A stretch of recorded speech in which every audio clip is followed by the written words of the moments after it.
Assalamualaikum warahmatullahi wabarakatuh.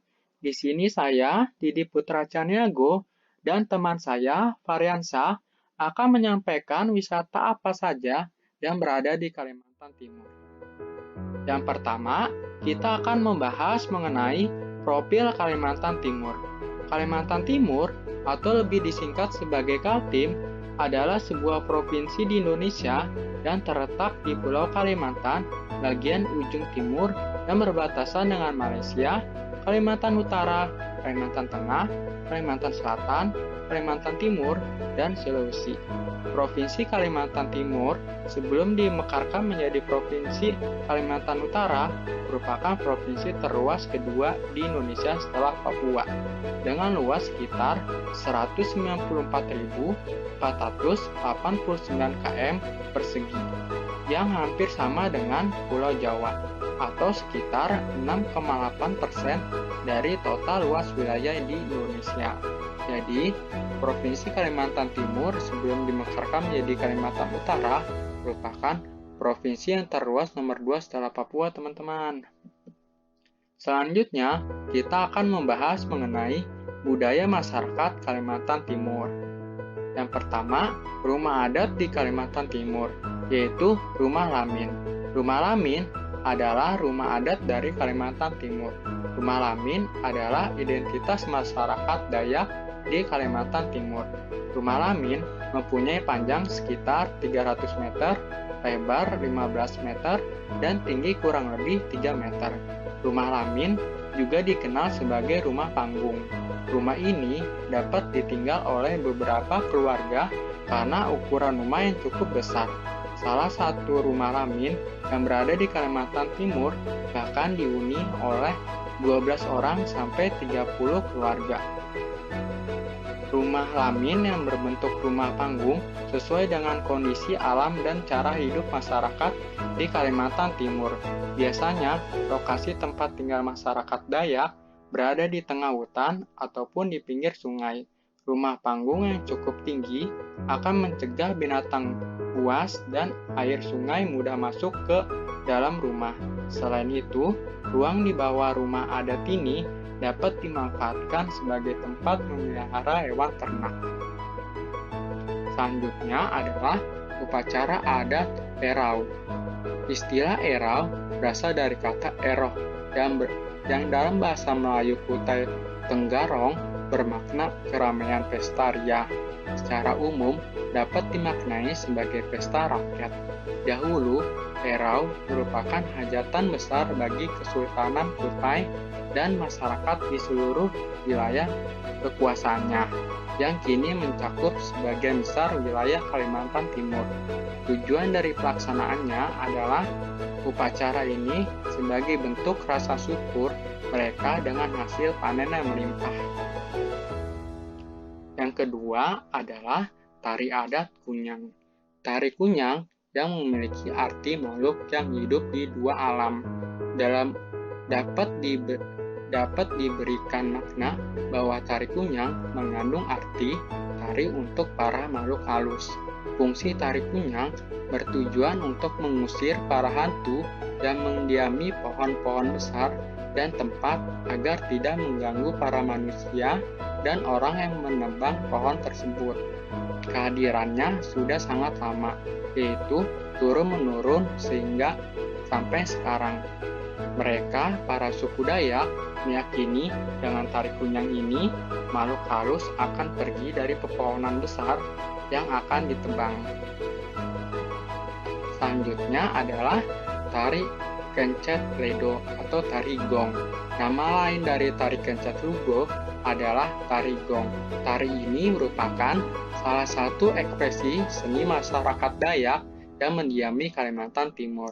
Sebuah gerakan yang mengekspresikan tentang kelembutan seorang wanita dengan menari di atas gong dengan gerakan yang lemah lembut dan penuh keseimbangan. Itulah hakikat dari tari ini. Selain itu, tari ini menggunakan kecantikan, kepandaian, dan lemah lembut gerakan tari.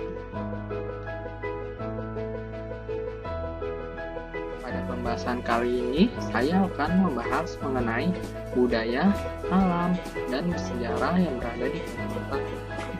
Oke, yang pertama adalah kawasan wisata budaya Suku Mampang. Kawasan budaya Suku Mampang ini berada di Samarinda, Kalimantan Timur. Di sana, wisatawan akan dimanjakan dengan tarian tradisional masyarakat Dayak. Tercatat, beberapa jenis tarian yang dapat dinikmati para wisatawan antara lain adalah tari Benantawai, Budok, Kanjet Ayam Tali, Panji Piling, Kanjet Hasan, Nyala Masakai, Kanjet Punanetu, dan masih banyak lagi. Uniknya, sebelum salah satu tarian dimulai, pembawa acara akan menjelaskan makna dari tarian yang akan digelar.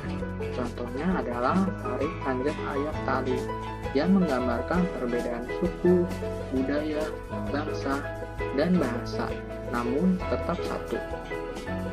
Oh ya teman-teman, semua tarian yang digelar di Desa Mampang ini melibatkan seluruh masyarakat tua maupun muda.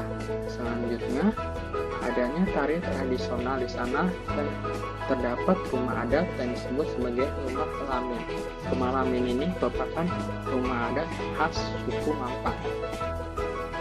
Selanjutnya, tempat wisata bersejarah di Kalimantan Timur, yaitu Gua Gunung Kobeng, Muara Huwe.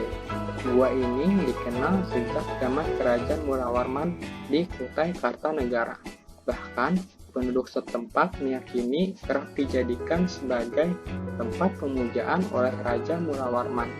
Namun, kondisi batu ini sudah rusak dan patah akibat termakan usia. Pahatan patung dewa hanya mengisahkan bagian dasarnya saja. Dibandingkan gua lainnya, Gua Kobeng ini memiliki perbedaan tersendiri. Di dalam gua ini udaranya sangat sejuk, dingin, dan beberapa bagian muncul cahaya-cahaya yang membuat dinding-dinding keras berubah menjadi warna kehijauan. Wah, sangat indah sekali teman-teman. Hanya saja, meski memiliki segudang keindahan, namun gua ini terkesan tidak terawat karena kurang terpelihara. Bahkan coret-coretan pada dinding batu yang dilakukan oleh orang-orang yang tidak bertanggung jawab. Sangat disayangkan ya teman-teman. Selanjutnya, saya akan membahas mengenai tempat wisata Gua Tapak Tangan Kars Sangkulirang atau yang disebut sebagai Gua Tewet.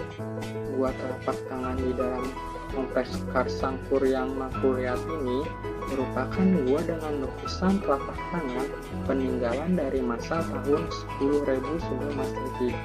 Semua peninggalan kuno di gua telapak tangan itu diperkirakan merupakan awal penyebaran maupun manusia purba Austronesia. Artinya, Kars Sangkuryang Mangkuliat ini menjadi titik awal kemunculan manusia purba yang ada di bumi pertiwi. Oke, selanjutnya wisata alam Gua Haji Mangku.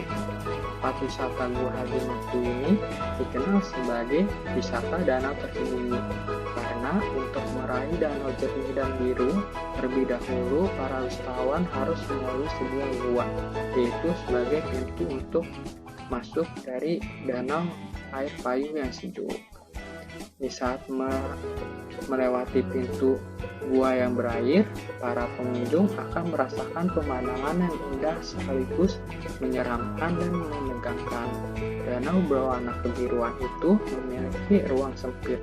Jika terlihat lebih dalam ke arah danau, maka akan terlihat seperti sebuah jurang yang dalam.